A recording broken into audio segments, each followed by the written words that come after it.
So, welcome to another episode of Doma, the Daughters of Ma channel here on YouTube.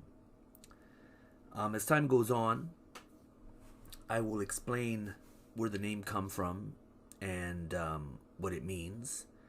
Till then, you can click on the link in the description box, and I think that'll be a better way of you,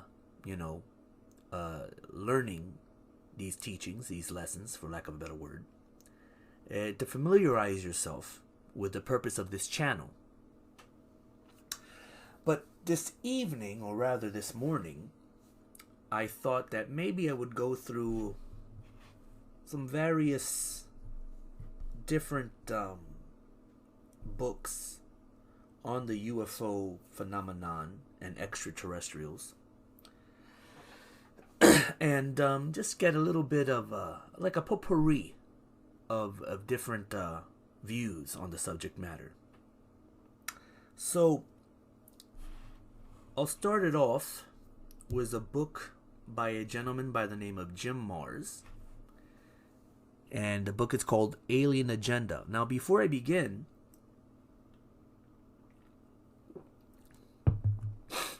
as I stressed on my other YouTube channel, Illuminati,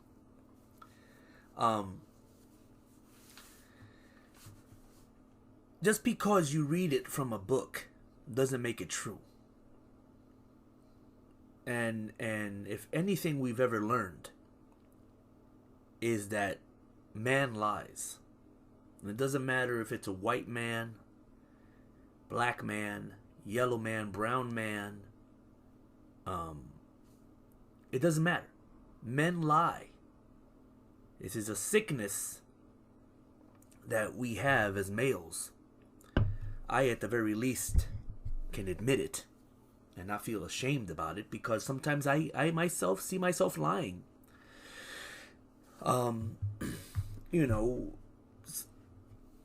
Because it seems to be the convenient way to get out of trouble, or to get your point across, or to get people to, believe you in a certain, agenda or a belief, I've been trying to stop it, but it is difficult. But I'm getting off the subject matter. So what I'm trying to say is, just because I read it out of a book doesn't mean the author is telling the truth. Doesn't mean that he's lying. They're lying either. Just remember that human beings lie, and for whatever reason. And we have to take what I'm about to read. We have to take it with a grain of salt, because we're not really sure the agenda behind it. So, as I was saying, I'm gonna start reading. This is a book by a person by the name of Jim Mars, and the book is called Alien Agenda, in case you want to pick it up yourself and read. And I'll be reading from a chapter. Let me see.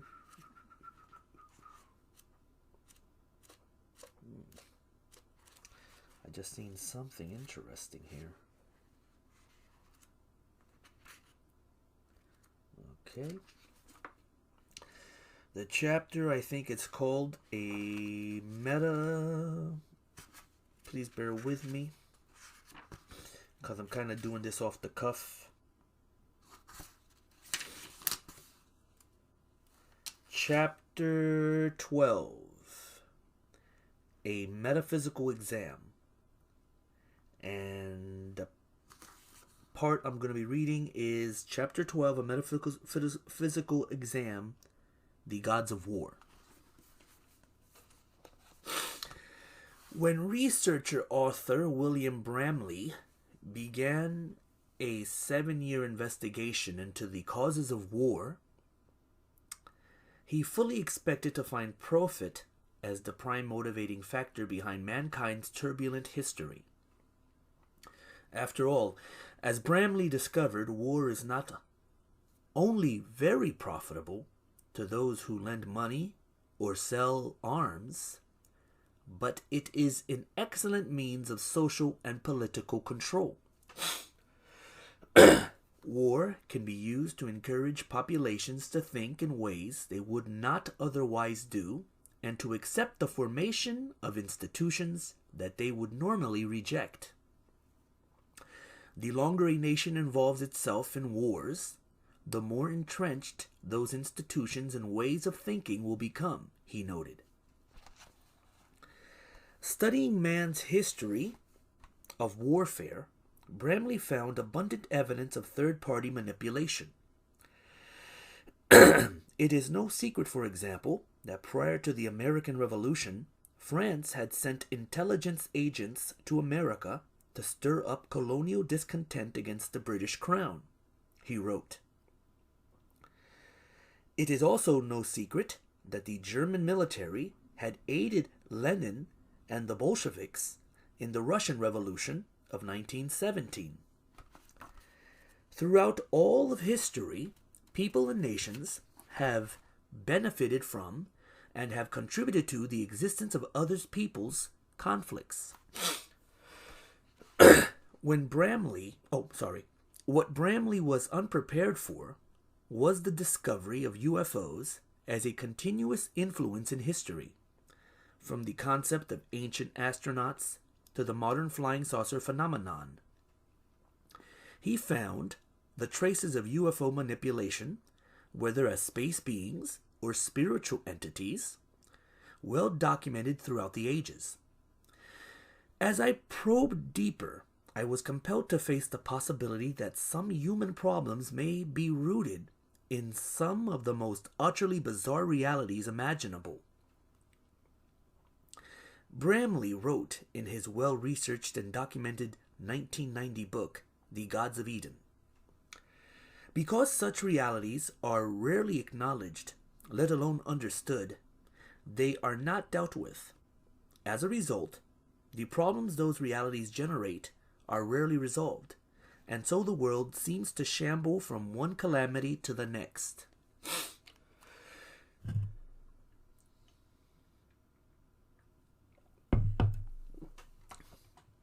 According to Bramley, the Earth population remains under the hidden control of an alien race of custodians that use war as an effective means of control.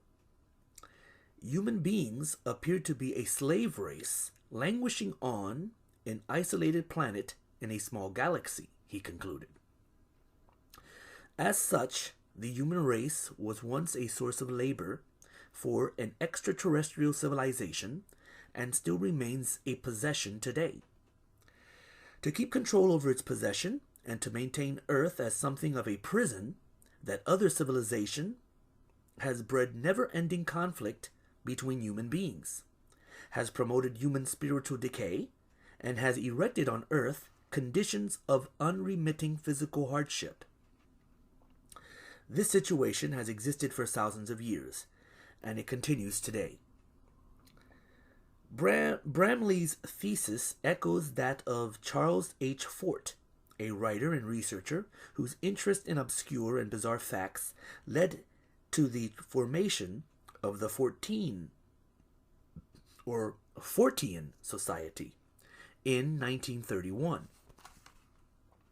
The year before Fort's death, following a lifetime of collecting strange and little-known information, Fort concluded, "I think we're property.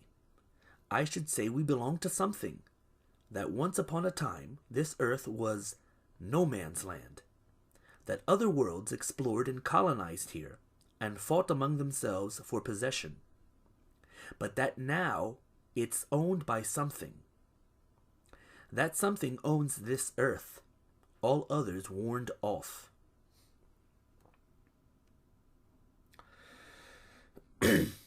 If Bramley and Fort sound preposterous, it should be noted that their ideas are supported by none other than Dr. Fred Hoyle, one of the world's foremost astrophysicists. In a 1971 news conference, Hoyle stated, "Human beings are simply pawns in the games of alien minds that control our every move. They are everywhere, in the sky, on the sea, and on the earth. It is not an alien intelligence from another planet. It is actually from another universe, which enters ours in the very beginning and has been controlling all that happened since. Hoyle added that many of his scientific peers believed in the existence of such non-human entities, but declined to say so publicly. Students of a controlling alien presence, such as Bramley, Fort, and Hoyle, relied on research and documentation to provide the foundation of their beliefs. Others were more fortunate. They simply received messages from the aliens themselves. So, I have read the book mentioned here, The Gods of Eden, by what was his name again? William, I think it was. William Bramley. So, as I said earlier, you have to take this person's writing with a grain of salt, because if you read the book, The Gods of Eden, by William Bramley, what eventually he begins to talk about, or rather write, he begins to reveal his agenda. In the same book, he puts out the idea that the secret societies are the good guys, and they're the ones to try to keep us free from the aliens or the non-humans. I want to make it clear that this idea of them being non-humans or aliens, they're words that are now used all the time, and they become mainstream. But my research shows me that they are human. They're just not our type of human. The same way we have different races on this planet. I guess, if we're terrestrial humans, I guess they would be called space humans. Okay? So this idea that they're non-human, I don't agree with it. And as I was saying, though, in Bramley's book, The Gods of Eden, he tries to put out the idea that the secret societies are the ones keeping us free from the evil aliens, the custodians, who want to enslave us again. When in reality, it's the other way around. You see, I believe that we were created free. We were given the choice to live free or become slaves. We have enslaved ourselves, is what I believe, and I think it's about choice, actually,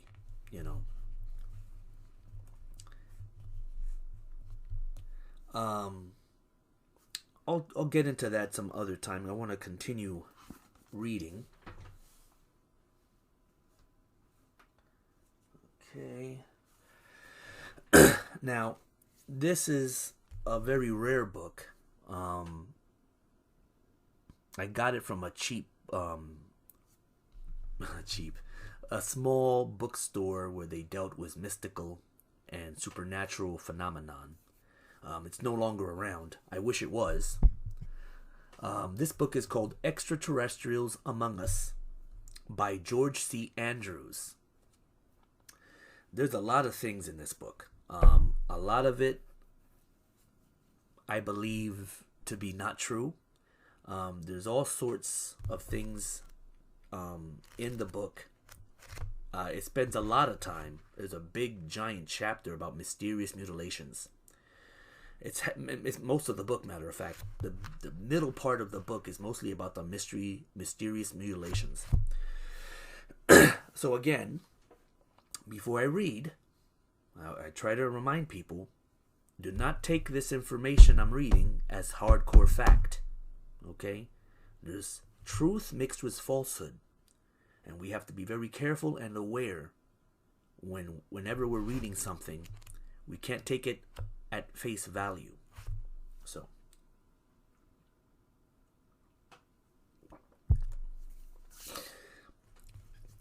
I'll be reading once again from Extraterrestrials Among Us by George C. Andrews. And I think this is an interesting part of it. The chapter is called the chapter is called Charles Fort Breaks the Ice. So again, I'm mentioning this person by the name of Charles Fort. Seems to be very important in the whole UFO, aka alien phenomenon. His name comes up a lot in a lot of these books.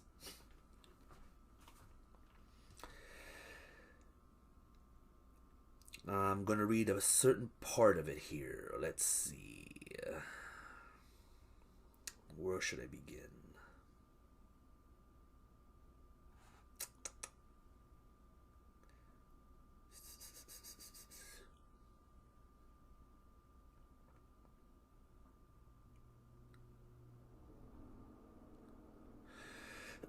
Okay, let me see. Both human, different types. Okay. Researcher Salvador Freixedo, whose books are only available in Spanish, has suggested that besides deriving nourishment from the collective ecstasies of large crowds in churches, sports arenas, and political mass meetings, UFO occupants may also feed upon the collective agonies of armies inflicting pain, terror, and death upon each other in battle. The human propensity for selecting paranoid leaders eager to send their followers into war over nebulous affronts to pride or honor would thus be encouraged by non-human entities in order to manipulate us into self-destructive situations. Does the same type of UFO occupant derive nourishment from both human ecstasy and agony, or are different types involved? The history of religion and the tradition of ritual magic indicate that the non-human beings who feed, and again, I'm going to stop right here. You notice that in these books, one after the other, they continually tell us they're non-human, alien. Alien meaning foreign. You see what I'm saying? Something different. You see? But my research once again tells me that if my research is from what I gather, my information, we actually come from these beings. Therefore, they are some sort of human. You see? In the path, or in the way, rather, we're taught that they're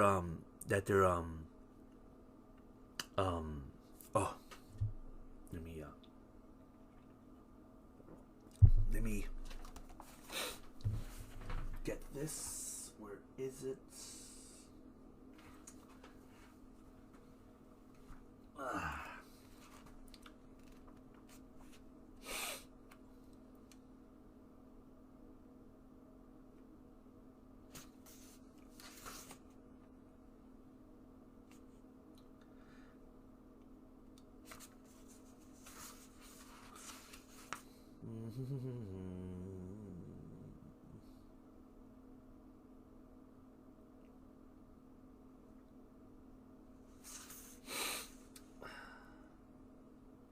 We're taught that we're Terrans, or Terrans, or actually we're actually called Earth humans. So if we're Earth humans, okay, and our DNA comes from visitors, and I don't even see them. I don't even see them as visitors, as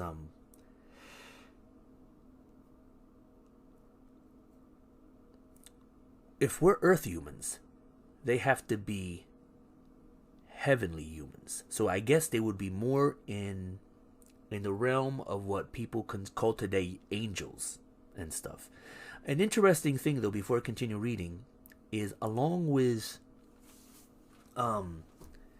spreading the agenda or putting out the opinion that they're non-human, okay, there's also, oh my god, I forgot I messed up my train of thought. If we're Earth humans, they have to be some sort of higher intelligence of human. Okay? For lack of better words, space human or heavenly human, which takes us back to the whole concept of angels. And what's going on today, which I notice, is, and coming from a lot of the people who at first were saying that the extraterrestrials or the aliens or the non, at first they were, there seems to be a growing following of people who are espousing the idea that the aliens are demons. And if you look into that, apparently it's coming from offshoot religions, primarily from the Christian faith. My personal belief is that these are organizations and groups controlled by the enemy, the secret societies. And I said on my other channel, I don't necessarily disagree with the beliefs of these ancient groups or secret societies. My primary problem is that they keep us in the dark, they lie to us, and they keep all the information for themselves. There's truth in their beliefs. My problem with them is that they keep it hidden. You know? So, along with this this continuing thing, non-human, they're not human. Now they're actually saying they're demons. Now they're putting out the idea that they're demons. I think people are being set up for slaughter, and that's why they're putting these why they're doing this. Whether or not they're planning a fake sort of alien invasion, that's a whole different topic. But I do see that for some reason, the secret societies, those who have infiltrated the various religions, are now putting this idea out there that these are demons, you know. And, in their films too, in their movies too, they are also putting out this propaganda where the real demons are coming from the sky. You know, if you look at their sci-fi films, that's what they're purporting. But anyway, let me continue. Sorry for going on any, tangent, I guess, but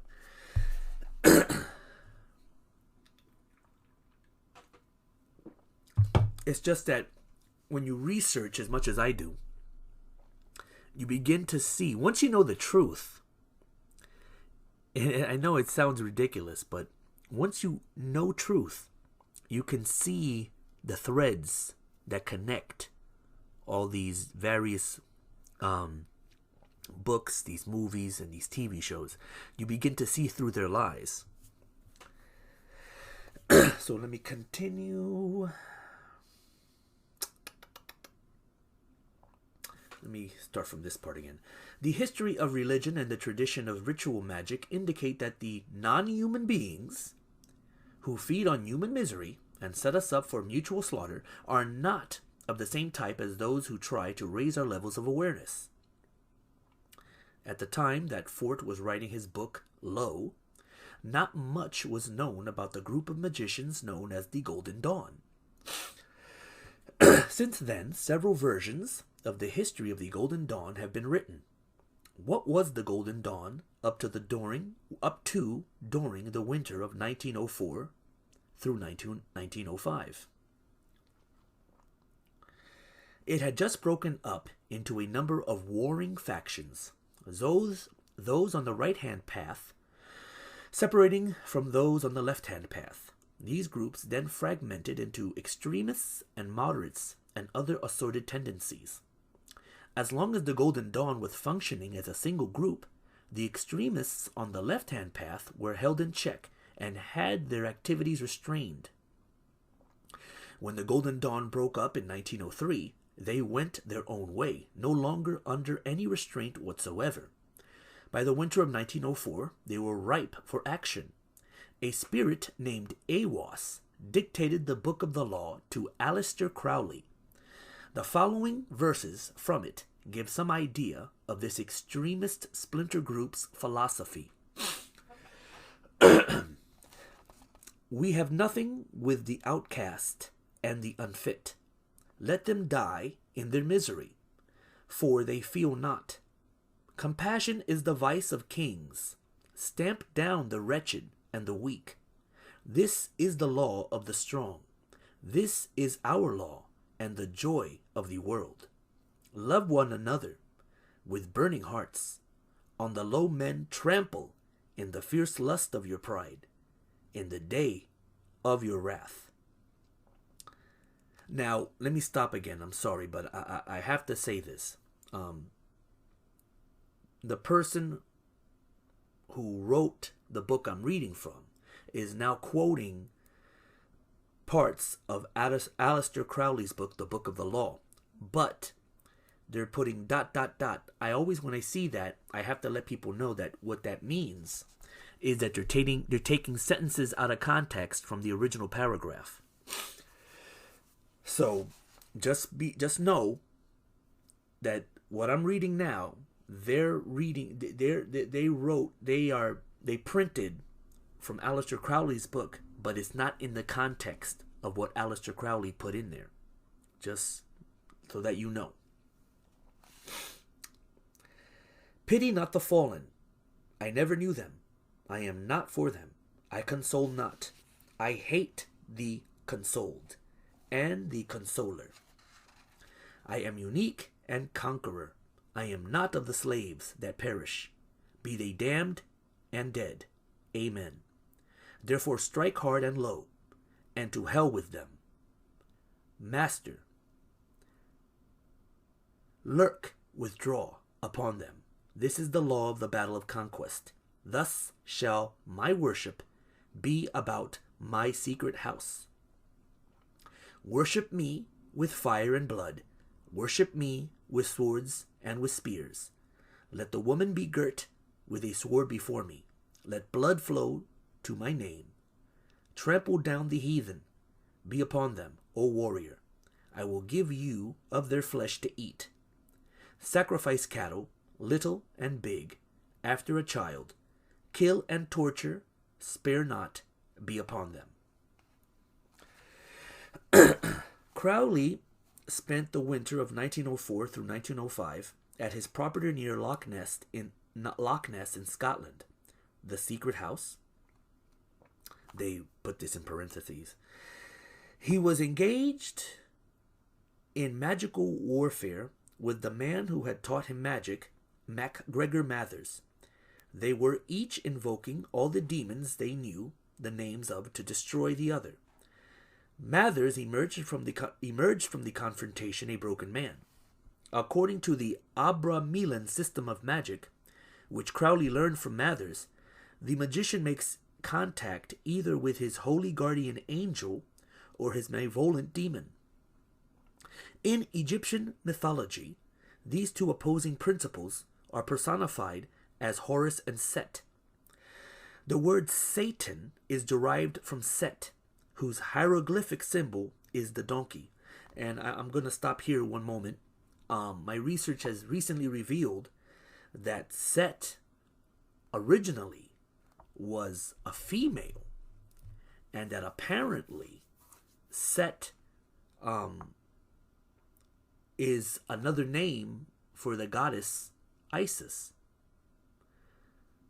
That kind of sheds a light on this battle between the sexes as well. The yin and the yang, the positive and the negative, the male and the female. Now that whole story of Osiris losing his penis makes a lot more sense now, doesn't it? especially when the penis represents power.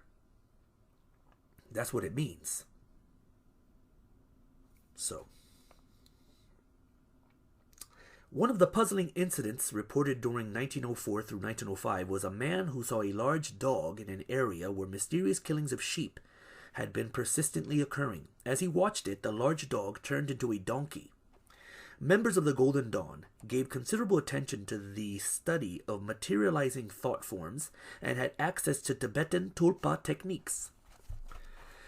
Could the large dog that turned into a donkey have been Crowley astrally projecting on a werewolf trip? Although scientists scoff at explaining werewolf phenomena, in terms of astral projection, stories from all over the world and different periods of history indicate that the sorcerer goes into trance and projects his consciousness out of his body into the body of an animal of a species with which he has previously established alliance. He may temporarily take over the body of an existing animal, or he may materialize a thought form of an animal and use that as a vehicle. The risk the sorcerer takes on such an expedition is that if the animal is wounded or killed while he is using it as a vehicle, his human body in cataleptic trance is wounded in corresponding fashion or killed. What the sorcerer apparently gains from werewolf activity is that the astral body is brought back to the physical body, charged with the energy of his victims. If Crowley was using a Tibetan tulpa technique and found himself under observation while in the form of a large dog, which would be shot on sight in a region where sheep were being killed, it would be entirely logical for him to shift shape to that of a donkey, which no sane Englishman would shoot. Among the paranormal experiences reported concerning Mrs. Mary Jones, who was followed by UFOs, is one where she was dropped off at night from a carriage on a lane near her house. In the faint light, she saw a man approaching she at first thought was her brother. When she realized that it was not her brother, she began to sing a hymn. The man turned into a large black dog which ran into the hillside. The philosophy expressed by Crowley in the Book of the Law bears a remarkable resemblance to that of the inner circle of the Nazi Party, which practiced a similar type of ceremonial black magic. It has been claimed by some that members of that inner Nazi circle formed the original nucleus of the American CIA. Now let's shift our focus of attention to some strange events that took place in modern times. And that's all from that book. I just wanted to talk a little bit or read a little bit about the Golden Dawn and Aleister Crowley. And I apologize for that whole werewolf segment. I didn't know that it was going to go into that direction. But this is not new for these UFO books. These UFO books take it to different paths. You know, one minute you're reading about UFOs and aliens, next thing you know, they're bringing up magic, they're bringing up werewolves and stuff like that. So, again, you got to be careful when you're reading these books because they have agendas, and some of them are to lead you astray from the research that you're doing. And that goes for channels on YouTube as well, and websites. I've noticed that a lot.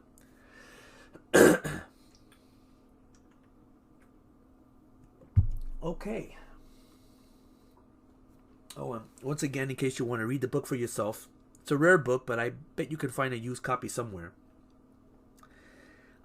It's called Extraterrestrials Among Us by George C. Andrews, published by Llewellyn Publications. And for the last book I read, Alien Agenda by Jim Marrs, that's published by Harper Nonfiction. So, in case you want to read it for yourselves, there you go. Now, this is a very known book. Very controversial. it's known for... it's a very strange book. And what I noticed, though, when I started reading it, was once again the traces of secret societies. I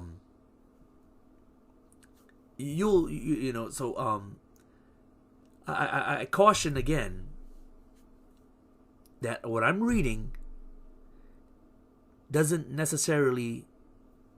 is not... what I'm reading could be a perversion of truth. Apparently, the secret societies, and as I said, the gods of Eden try to prove that the secret societies are the good guys.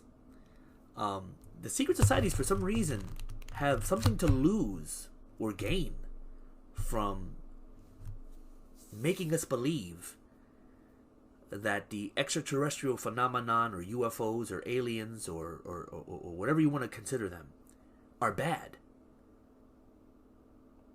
I just find it very intriguing and very interesting that they over and over and over and over try to brainwash us into believing that the UFO phenomenon is a bad thing, that the extraterrestrial phenomenon is a bad thing, or even the more popular belief now is the whole interdimensional thing.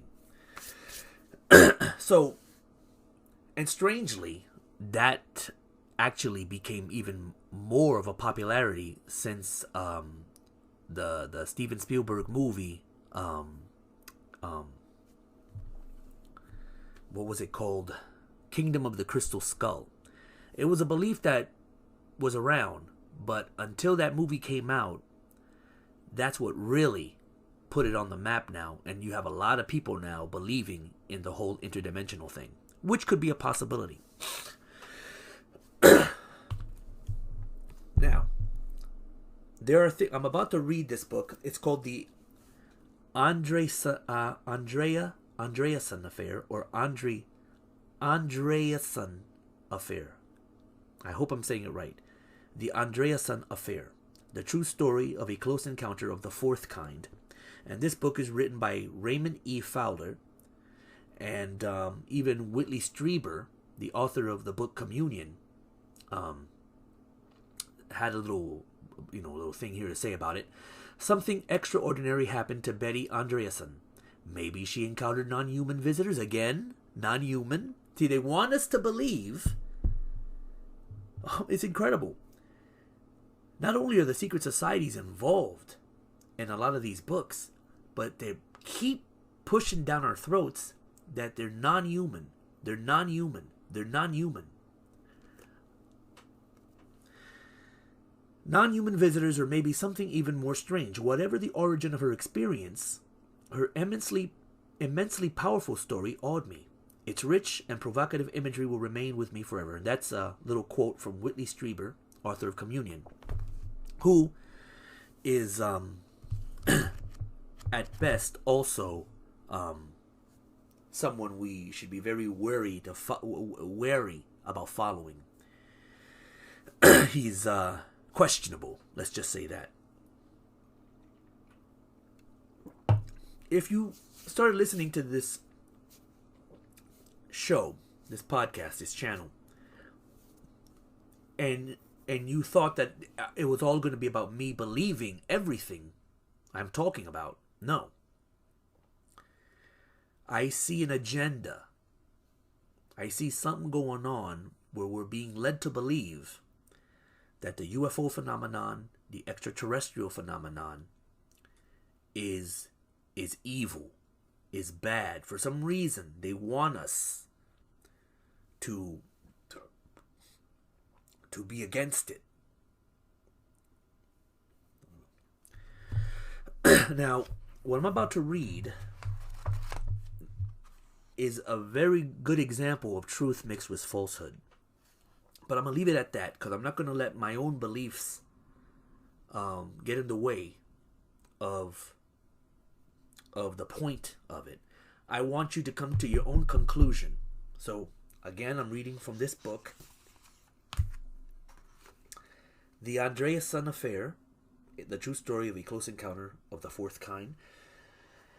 And we will start with page 217.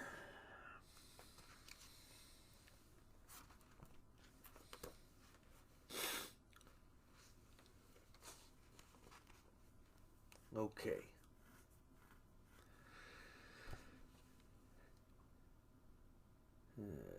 Let me see, where should I start? Betty had gotten up early in the morning for a walk through the woods to Crocker Pond. As she climbed some stairs to a field, she saw what looked like a moon in the sky moving toward her. Suddenly she found herself in a craft with the typical gray entities who told her that they would bring her home to see the One.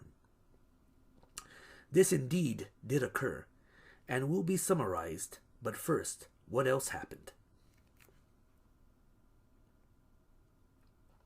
Betty was examined by aliens in a number of strange ways. She experienced some remarkable sights, including being taken through a glass-like forest with trees and life forms composed of clear crystal.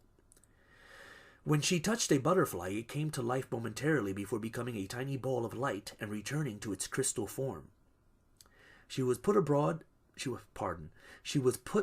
a craft. The aliens placed a device that kept her tongue clamped down. Then she was placed on a round cushion-like bed where she felt herself being pressed down. The craft flew to an icy installation reached by an underwater journey. After disembarking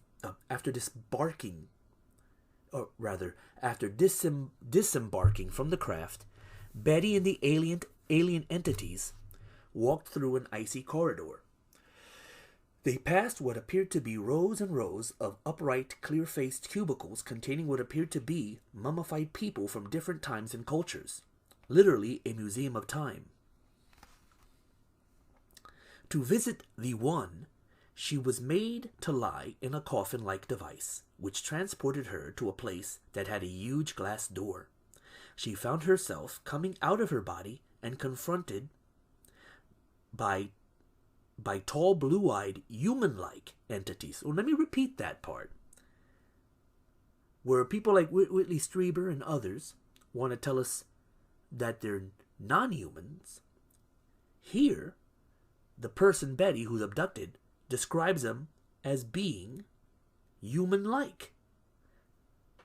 Tall, blue-eyed, human-like entities, and a small gray entity.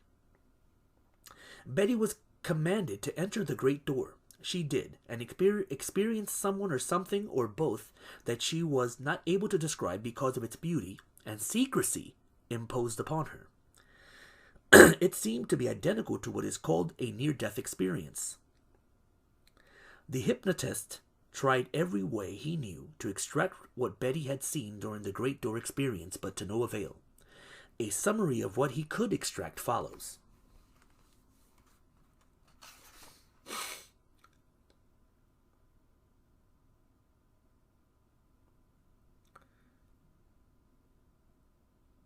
Okay.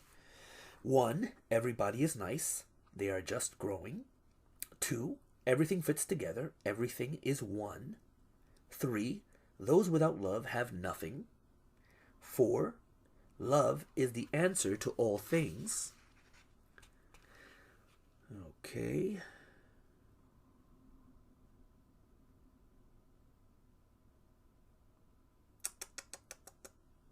Okay. The best description that Betty would give to us of what lay behind the great door was, it is the entrance into the other world, the world where light is.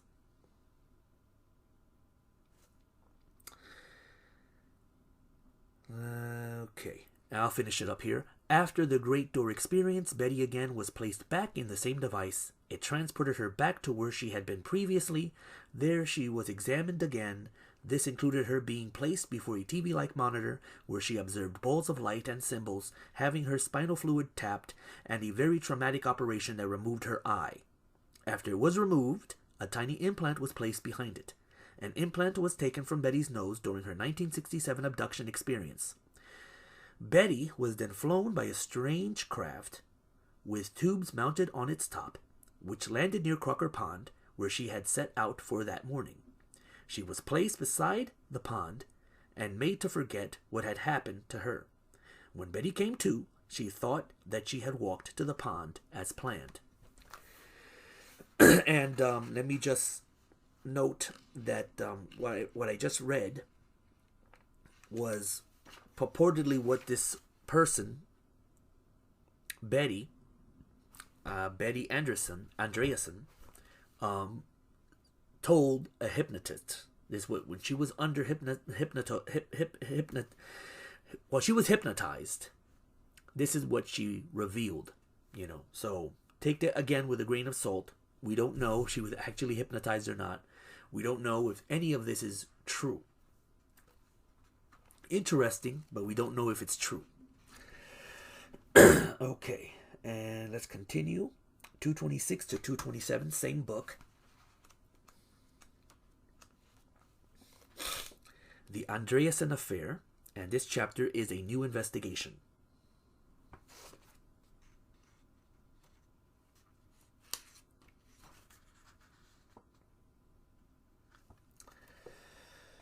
Okay, let's see.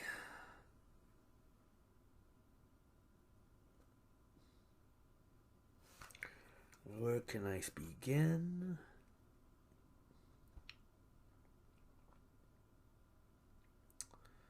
Okay. Betty gazed in amazement out the one-way looking window. She saw a tall, human-like person again. She describes it as a human-like person, with long white hair to his shoulders. He was dressed in a long white robe and approached the craft. This type of entity was called an elder. She had seen such persons during her teenage experience just before she entered the great door to see the one. Betty was taken out of the craft, and the tall Nordic-appearing person, called an elder, motioned the trio to follow him. Betty was surprised that she was actually walking, as usually she was floated along. During her time in the huge mothership, Betty learned the use of the red animals that she had seen in a red-lit enclosure during her 1967 experience. The worn-out eyes of the gray watchers were replaced by newly grown eyes removed from the red creatures. She was also told that the tall elders could see through the eyes of the gray watchers, which were in effect living monitors for them. So the plot thickens. So according to Betty, I'm going to try to explain this in a more, for the layman listening, layman or woman, what we call the Greys, or the Watchers, there is a new name, the more recent term that they're calling them, are actually, I guess, drones, they're not the real beings. This is what she's saying. Okay, she's saying that the real beings are these elders that look human, but they use the gray beings to do their business here.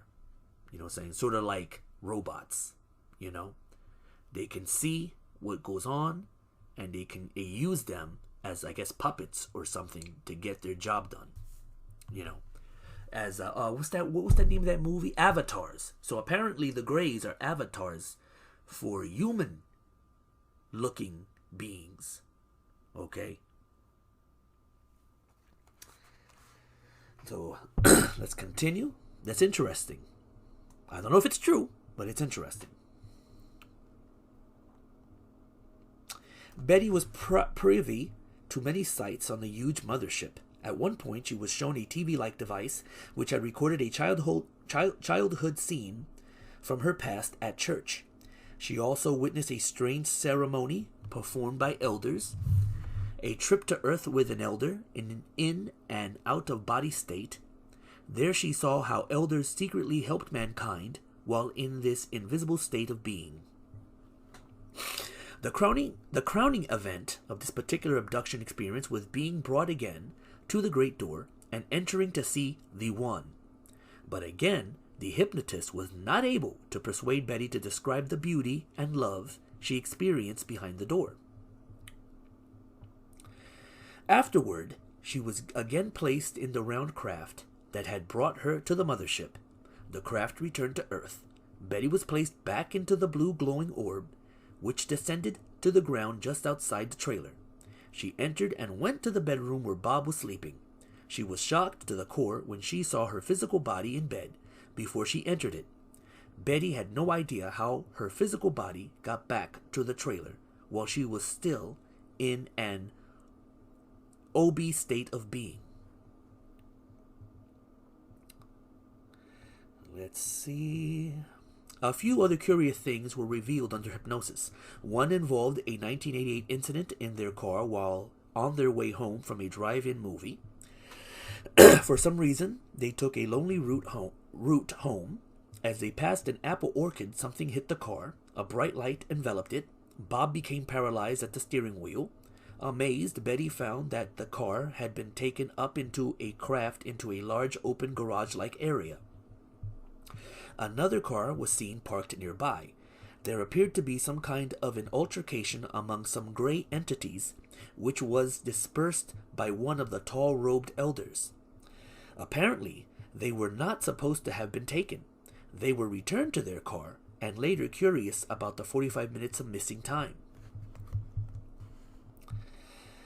A 1989 abduction was most interesting because it involved Betty's daughter, Becky.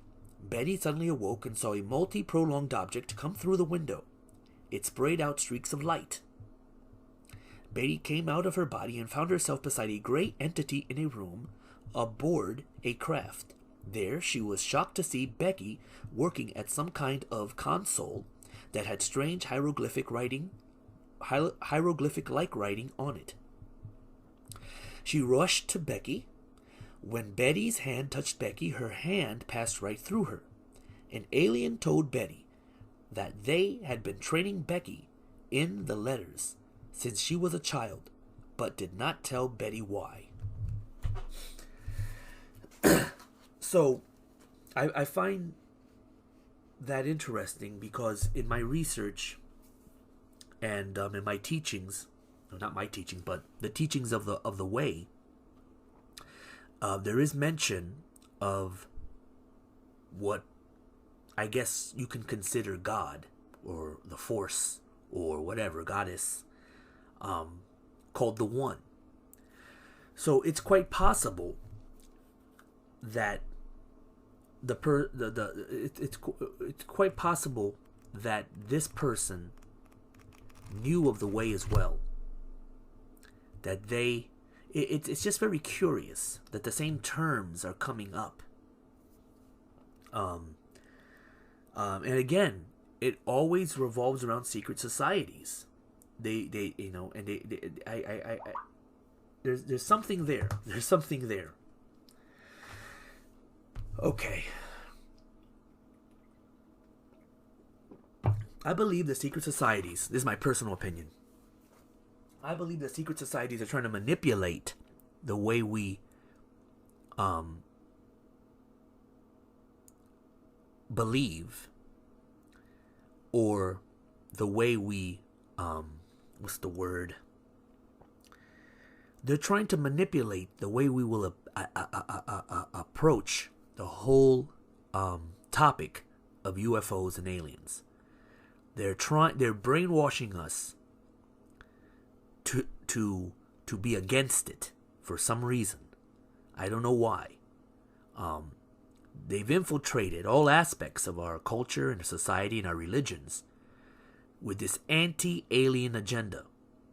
And I think there's something there that we need to look at. Also, a lot of people who say that they're UFO researchers or alien researchers have to be into question.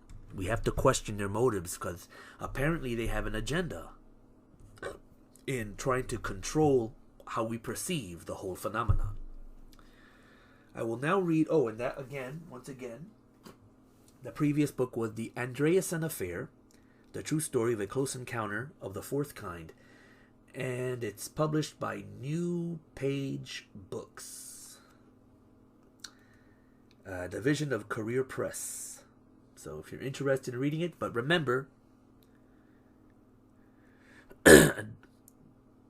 be careful when reading it. Be careful when reading any of these books, because, you know, they might be deceiving us. You know, you're not allowed to publish these books in this big way, unless you're involved in some sort of a secret society. That's a truth. That's a fact.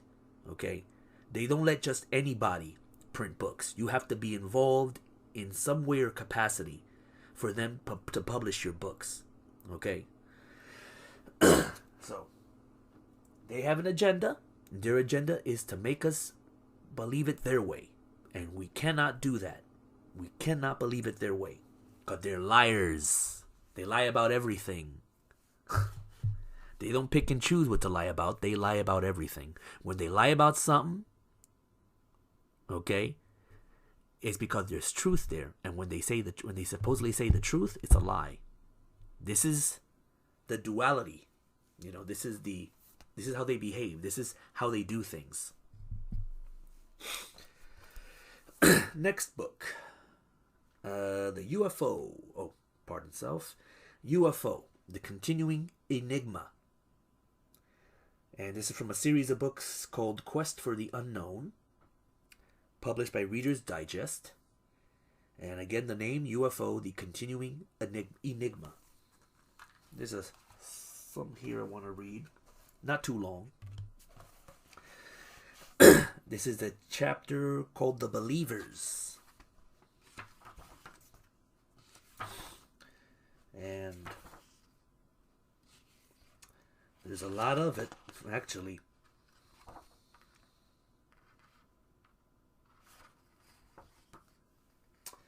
I'll just read this first part of it. The Believers. Throughout the world, an increasing number of people believe that beings from other planets can offer them a way to personal salvation. Notice the terms, the way they say it. A way. Right now, all over the world, certain men and women are responding to some remarkable internal stimulus.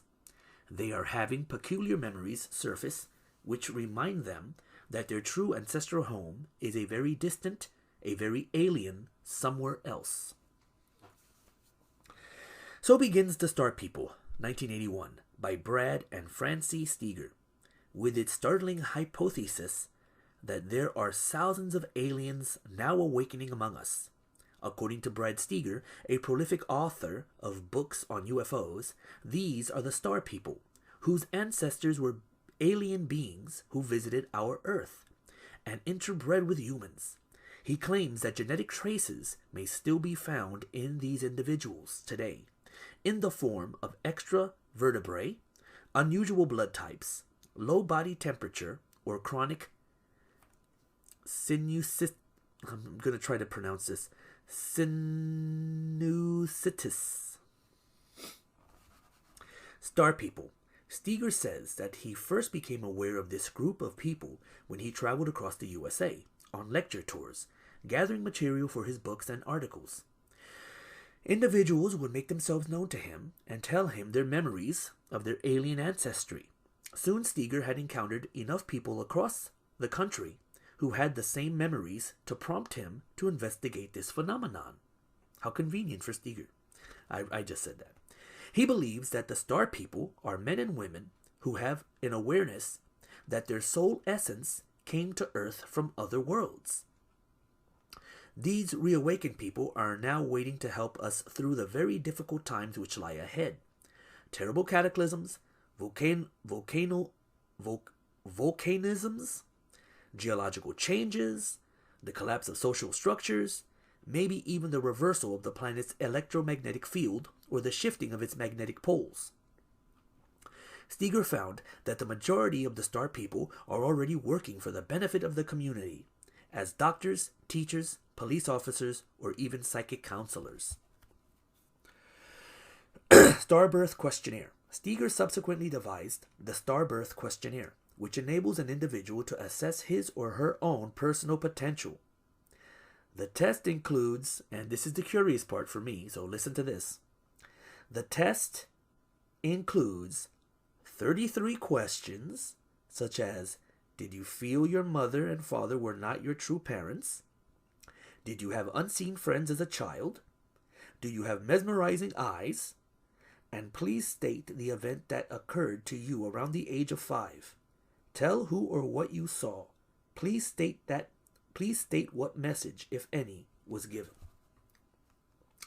The interesting part for me is that the test includes 33 questions. 33 is a number maybe some of you out there listening are familiar with. It's interesting. Maybe it's just a coincidence. It's possible.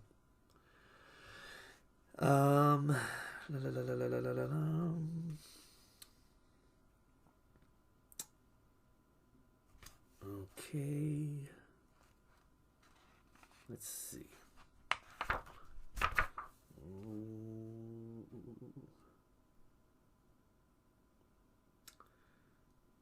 Wow.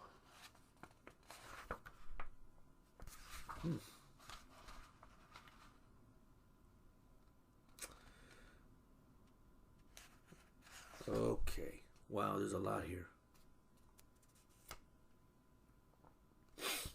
I'll just finish it up a little. Other questions relate to health, personal habits, and appearance. All are leading questions that look for indications in the individual that will mark him or her as different. The questions are direct. Steger does not claim to be subtle. He knows precisely what information he is looking for, and he thinks he has isolated a way of finding it. Over 20,000 people have answered the Starbirth questionnaire. Steger's analysis of the incoming questionnaires breaks down as follows. He considers 36% of the respondents to be starseed, that is, Earthlings whose genes carry inherent characteristics of their extraterrestrial ancestors.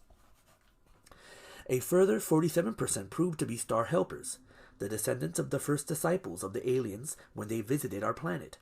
The remaining 17% who answered the questionnaire were found to be men and women who are all obviously fascinated by the work and are themselves quite probably evolving toward increased spiritual awareness.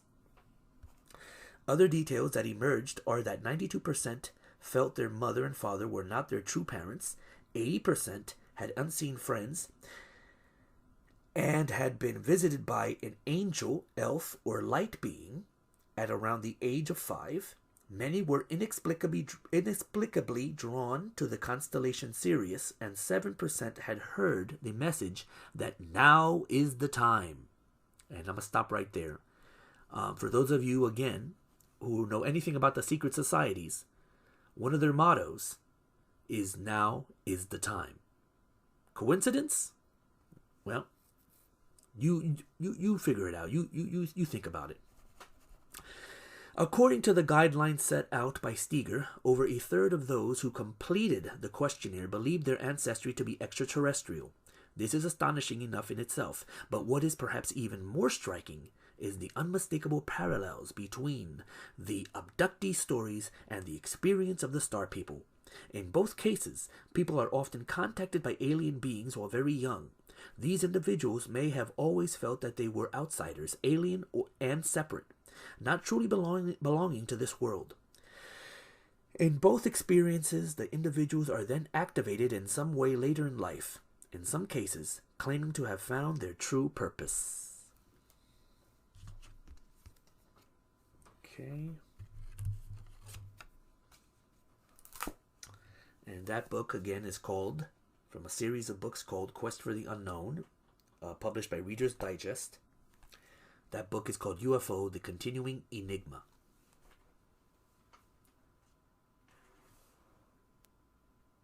Now, the last book I'm going to be reading from is the perfect example of what I'm beginning to see as I was saying earlier, a connection that the secret societies want us to be against the UFOs or the aliens.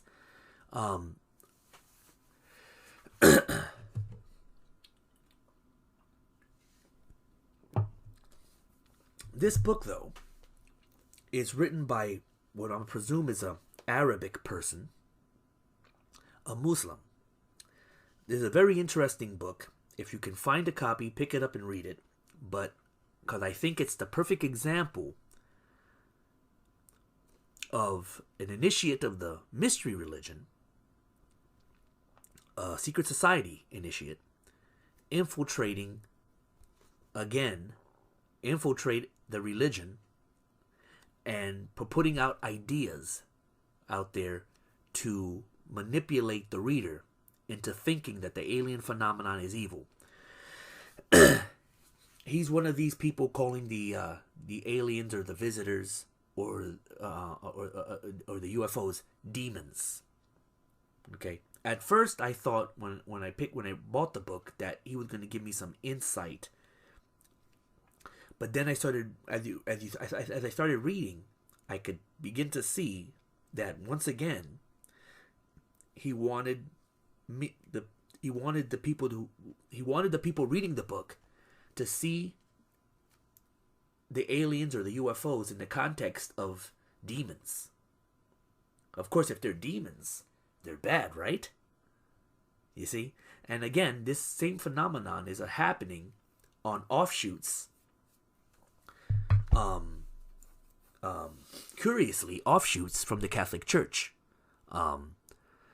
They're purporting all this stuff about the aliens are demons, the UFOs are evil. You know what I'm saying? And I know for a fact that most of these religious cults or offshoots of the Catholic Church were all started by secret societies. So once again, why do the secret societies and their minions, why are they trying to get us to believe? It's bad enough that they're already lying and keeping things hidden, but now they're trying to take us away. They're trying to distract us, and they're trying to make this thing about good and evil, angels and demons. They're making it, they are perverting, the phenomenon. The phenomenon, the UFO alien phenomenon, should not be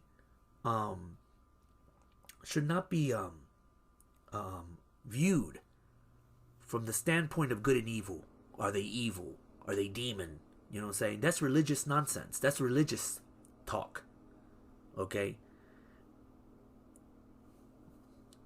There's something deeper going on here. For some reason, they want us to look at this phenomenon as evil. Because once you make the UFO, aka alien phenomenon, evil, who do we have to turn to save us?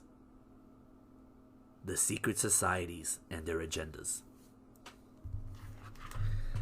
So once again, okay, so this book is called UFOs in the Quran, written by Abdul Aziz Khan. And this is at the very end. And this is a little part that I want to read, because this is again an example of them trying to make this good versus evil. But this is a person purportedly calling themselves a Muslim and representing. This is his representation of Islam. So again, take this with a grain of salt.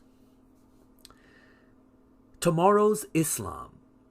Islam is often portrayed as an old and rigid religion that is no longer compatible with the modern world. The truth is that Islam is the ideology of tomorrow.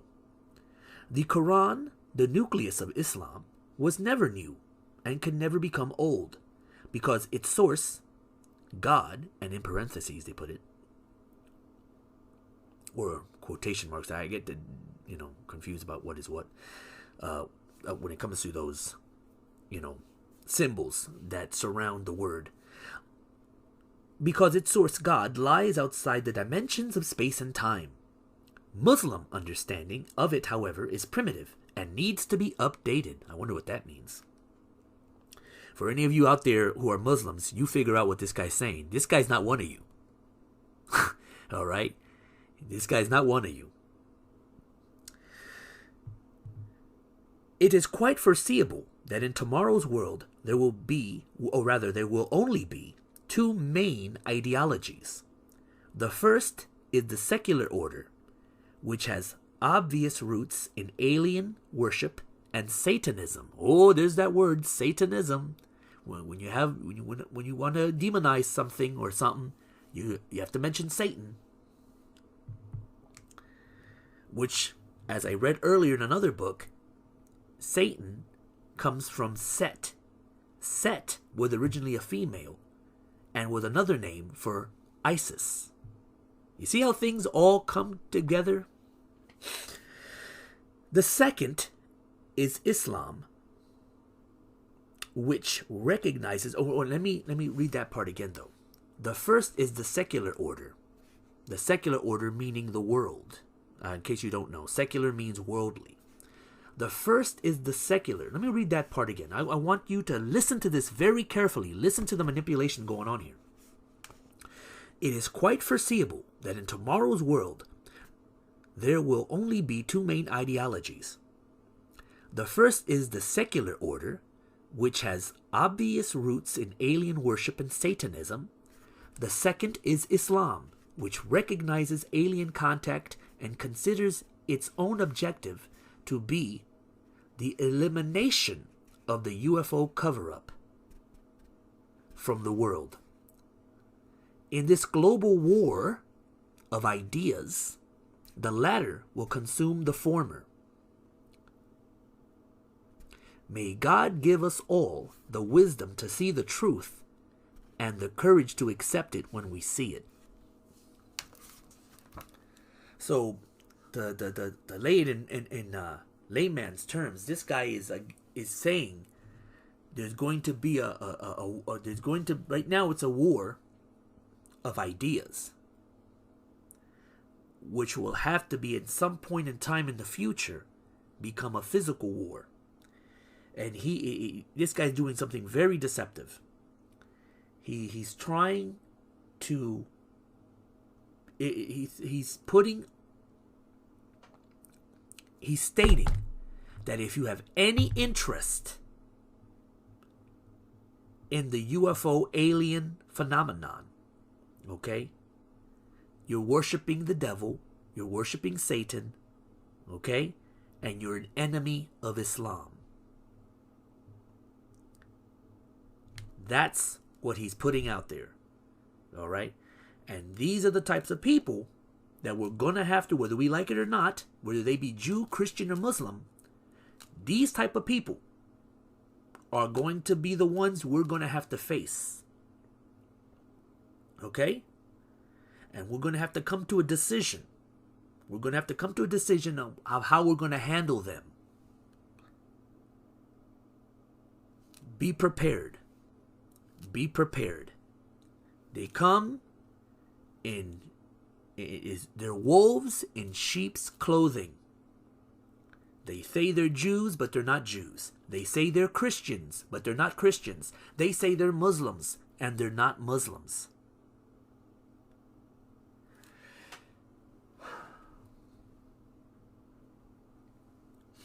Well, that's all for today. I went over the hour. It's an hour and 14 minutes now. I hope you enjoyed. There's more to come, hopefully. And I'm going to continue this research because I find it fascinating that people in power, human beings in power, want to, for some reason, tell us how we supposedly have to follow or believe. Well, they want to try to direct us in a certain path. They want us to be against this real phenomenon, at least the UFOs anyway, the real phenomenon of unidentified flying objects. But they want to try to control us. They want to try to make it a battle between good and evil. They're trying to manipulate us for some reason, you know. So I for one want to continue to find out. I for one want to find out why. Okay.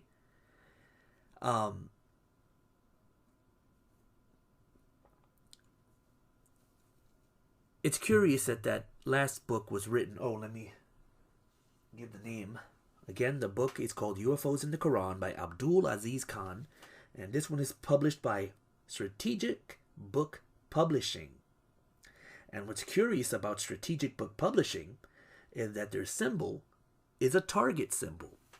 But it also can be looked as a sun symbol with the cross in the middle. So that's equinox. So you know where who's funding him. Yep. I'm gonna try to quote something from the Quran itself. Unfortunately, most of these religions have been infiltrated by the enemy, by the secret societies, and they have perverted the original teachings of the messiahs. Buddha has been perverted, Jesus has been perverted, Muhammad have been perverted, and now they're teaching stuff that these messiahs never taught. They infiltrate, they take it over, and then they manipulate us with the beliefs. I, for one, am not going to be manipulated. And as the Quran says, man plans, but the One plans too. And the One's plan, you can plan. In other words, humanity can plan. The secret societies can plan all they want. The One is the best of planners.